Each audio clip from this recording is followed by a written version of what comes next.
Bonjour, la semaine dernière, dans la précédente vidéo, j'ai parlé de la préparation de la cire froide. Cette semaine, je vais vous parler du matériel de base dont vous aurez besoin pour peindre à la cire froide et à l'huile. Donc voici le matériel de base dont vous aurez besoin. Tout d'abord, les supports. Donc, pour la technique de la peinture à la cire froide et à l'huile, vous pouvez utiliser plusieurs types de supports.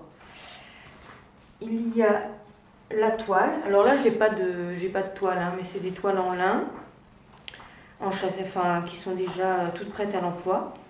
Sinon, vous pouvez également peindre sur panneau de bois, pareil, que vous pouvez acheter tout prêt à l'emploi. Moi, je les fabrique moi-même. Alors, je vais vous montrer, voilà, par exemple, un panneau. Le panneau que je prends. Bon, mais ça, c'est une dimension particulière. Ensuite,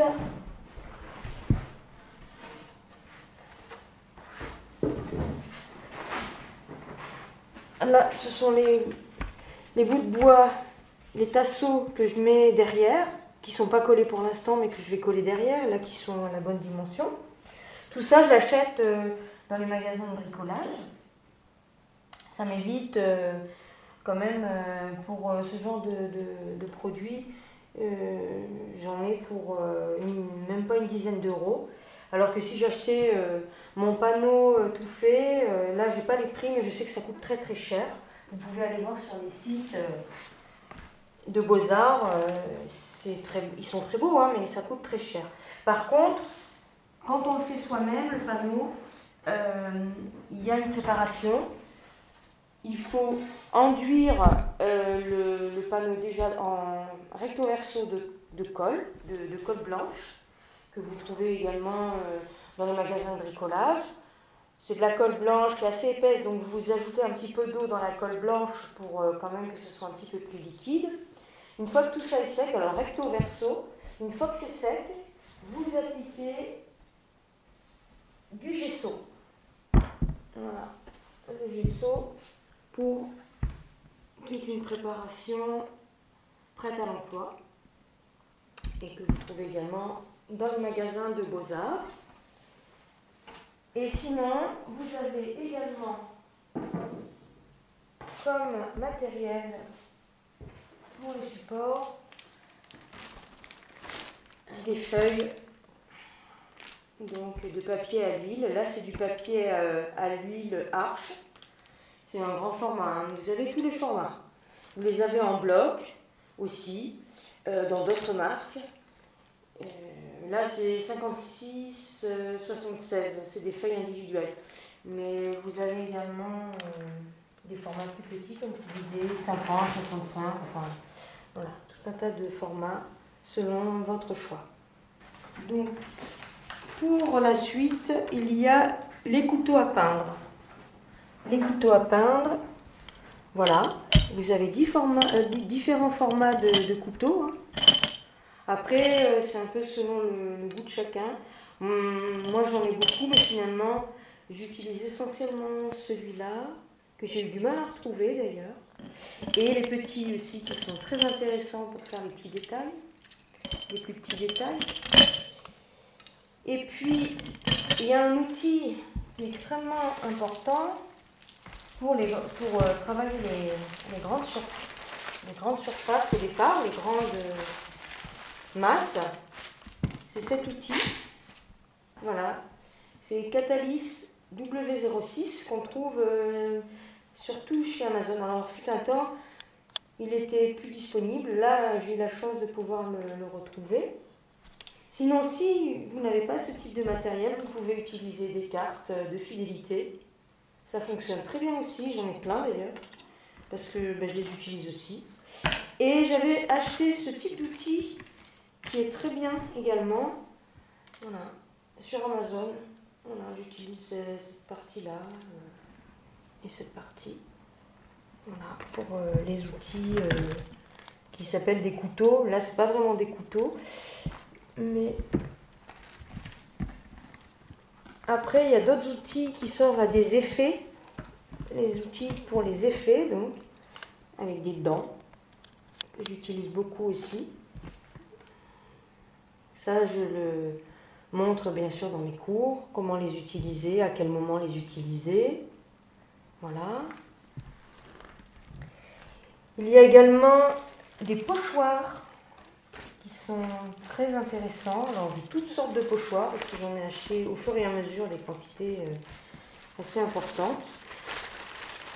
Voilà, j'ai toute une gamme de pochoirs sur Amazon qui sont très peu chers. Là, par contre, je vous déconseille de les acheter dans les magasins des Beaux-Arts parce qu'ils les vendent excessivement cher, alors que sur Amazon, vous en avez par exemple 16 pour un prix 9 euros.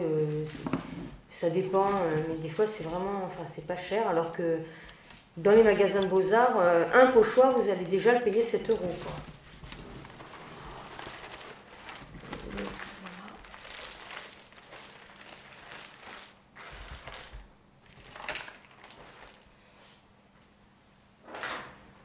Il vous faudra également de la peinture, bien sûr, de la peinture à l'huile.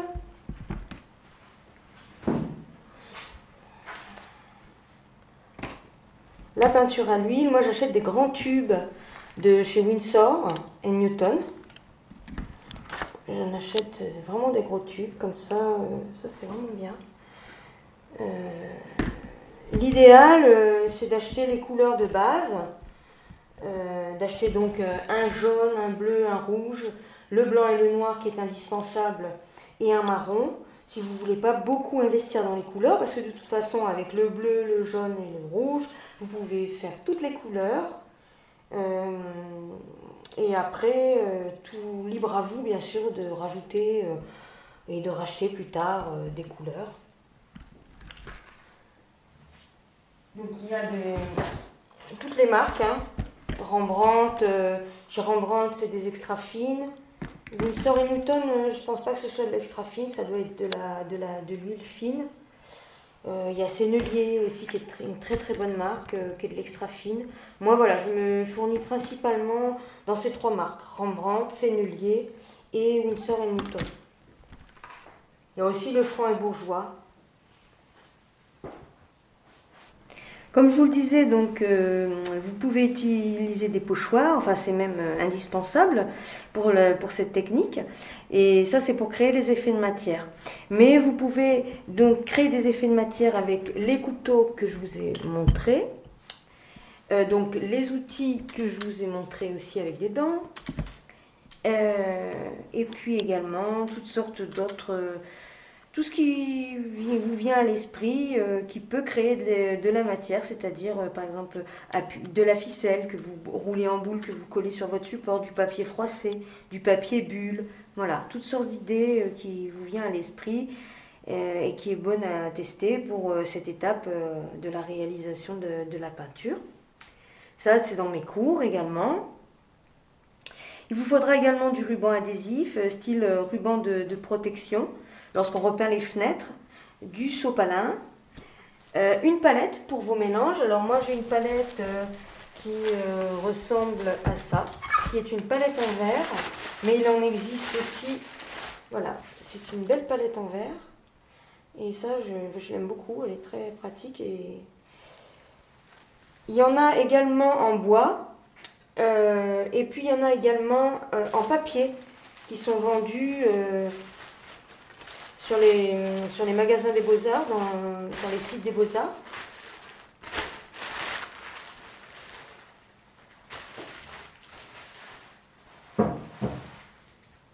Donc voilà pour le matériel de base. Après, pour compléter, mais c'est pas, on va dire, essentiel, c'est pas obligatoire non plus du tout, hein. Moi j'ai également des pastels secs, pareil, il y a beaucoup de marques. Le mieux c'est les pastels secs tendres ou extra tendres, d'ailleurs c'est marqué sur tendre, voilà. Là c'est Sennelier. Il y a également des pastels à l'huile que j'ai acheté, voilà. Et puis pour certains on va dire, effets spéciaux comme les glacis, etc. Il y a un produit qui s'appelle le solvant, le gel sans solvant de chez Gamblin. Et par contre, ce produit fait très bien l'affaire aussi. C'est chez Winsor & Newton, liquide original. Voilà, je l'utilise aussi pour les glacis. Ces deux produits. Mais dans un premier temps, ces produits-là ne sont vraiment pas obligatoires. Tout ce que je viens de vous citer là, les pastels et les produits qui permettent de faire de la transparence. Parce que le glacis, c'est ça, ça permet de faire de la transparence. C'est pas obligatoire. Voilà, j'espère que cette vidéo vous a été utile. À cette liste de matériel, bien sûr, il ne faut pas oublier votre cire froide, dont je ne l'ai pas évoquée dans cette vidéo puisqu'elle a fait l'objet d'une précédente vidéo. Donc n'hésitez pas à me poser toutes les questions qui vous viennent à l'esprit, si vous en avez, et j'y répondrai avec plaisir. Ci-dessous, donc, je vous mets comme d'habitude mes liens vers mon site et mes cours, et vers ma page Facebook. Je vous souhaite une bonne journée et à bientôt.